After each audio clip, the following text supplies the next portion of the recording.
Brought to you by Hallow, the world's #1 prayer app. Hey, Conrad, what's up, brother? Hey, how's it going? I'm all right, man. How are you? Hey, I'm well, thank you. You got it. What's up, dude? How can I support my wife through, we're kind of past it now, but we were coming up there on the year anniversary of she had a miscarriage. And so just how can I support my wife with feelings of loss and grief and I guess kind of it's easier to kind of offload that burden onto her, and it's kind of a twofer of, how can I process that loss and grief to help her with that feeling. Tell me what you've been experiencing. Tell me what you've seen in your lived experience with you and your wife. Well, so just what I think is very common of just no. Don't tell other people's story. Tell yours. How's it been? No. I understand. The friends announcing pregnancies and the children that they already have growing and being a part of lots of friend groups with children and being around children and kind of navigating the good balance of, I want to oogle and ogle with her if a baby's staring at us in public and, talk and dream about that stuff. But not turn it into an overwhelming feeling or just not a pester in a sense, but just not let it get extreme to the point of it's overwhelming to just constantly be around kids or talking about kids. And is she unable to have that conversation? No, and that's I know that I'm kind of coming to you first. It is, it's sitting down and having conversations. I always love your reiteration of having the right tools. Gotcha. I love just in life. If you've got the right tools for the job you're doing, it makes the job much easier and faster and nicer. And so this is more just making sure that I've got the right tools or that I can sharpen up some of the tools, because your show's been great. I've been able to listen to women talk about it and their experience, and then what you've talked about with them of that was able, I was able to already do some things with her and kind of talk about some things. But let me hop in here. Yeah. All right. So I may not have talked about my experience, and I've been through this a bunch. Okay. And you can tell me, no, not my experience at all, or yeah, dude, I totally get that. First miscarriage and especially second miscarriage, I didn't get it.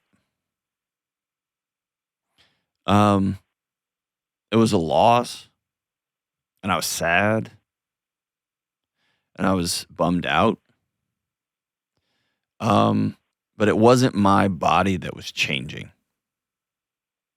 And it wasn't me. I wasn't staying up all night researching what's about to happen in my body and what's happening to this baby and what stage are we in and what it look like. And here's sonogram picture number 1 and sonogram picture number 2.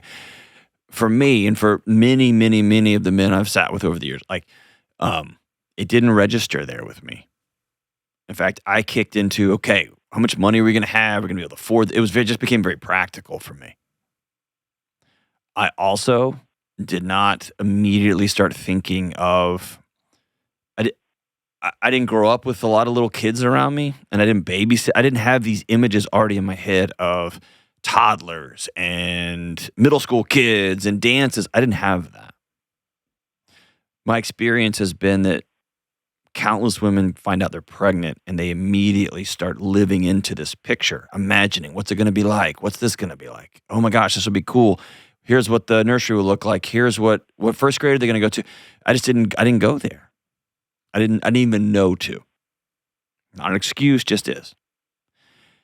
And so, miscarriage number 1, miscarriage number 2, I was unprepared for the disproportionate loss that was felt in my house. I was very sad. I was heartbroken. I was not prepared for my wife's devastation. Does that make sense? Oh, it's perfect sense, because that's my experience as well. Of I had no idea. There you go. I like you was sad. Just stop. And heartbroken. Stop right there. Just saying out loud, I didn't know, and I'm sorry. That's huge. Here's number 2. There is a sense of loss, like being betrayed by your own body. That's disorienting. Does that make sense? Yes. This idea that you and I will never be able to, we can hear the story. We'll never know internally what that feels like. Like, my body's supposed to do this thing to create life and not take life, or not be inhospitable to life, or what was going on, or what happened. Like, it's this real quick loop. And this is almost every woman I've ever talked to who's experienced this has sat down and asked that question. What did I do? What happened? And it can get, it gets very in the weeds. Did I eat something? Did I run? You start going down every variable because you have this picture and you don't want it to ever happen again, and your body starts creating stories. Here's the big thing. What's important here is her story. Okay? And you saying, I can't be in your body, I can't be in your experience, but I want to know. And I'll sit here with you in the discomfort.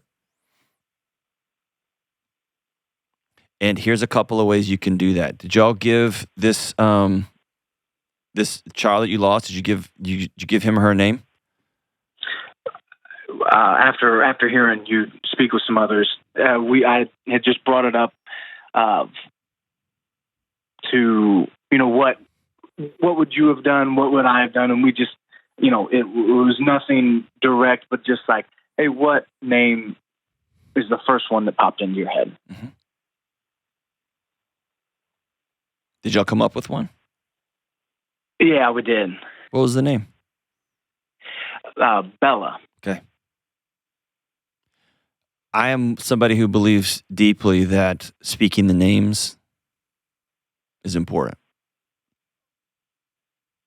That's me, and that's the people I've sat with, but speaking the name is important. Coming up on like maybe the first year anniversary, there can be something cathartic and healing about you both writing a letter to Bella on what would have been her 1-year birthday and saying, we miss you, and we hope you're resting easy in heaven. And me and Mom are being intentional about choosing joy in the present. But just being honest, writing those things down, getting them out of your body and getting them onto paper. And then here's the big thing, being a witness to, sitting with each other and reading them out loud. Because the worst part about grief is, not the worst part, there's a whole bunch of bad stuff about grief, but one of the worst parts about grief is it's the misalignment. You're sitting in your own house on your own couch, and she thinks you shouldn't be over it yet, and you think she should be over it yet, and you see this amazing baby in line at Target, and you want to hug the baby, and she's like, how could you? And it's this misalignment, and you feel like you're on an island, but you're sitting on the same couch together. You get what I'm saying? Oh, yeah. So it's about aligning grief. It's about aligning the pictures so that she feels permission that when you are hugging a baby in public, you are just gaga goo-gooing and all the stuff. Or when your friend calls you and says like, dude, I'm having a baby. And you go, yeah, all right. And you want to have permission to say that out loud. You want to celebrate that. And she has permission to go, boo. Both are true. You get what I'm saying? Yeah, I do. But I think there's something important about a name. There's something important about a marker, a ceremony. And there's something important about, and it's different for everybody.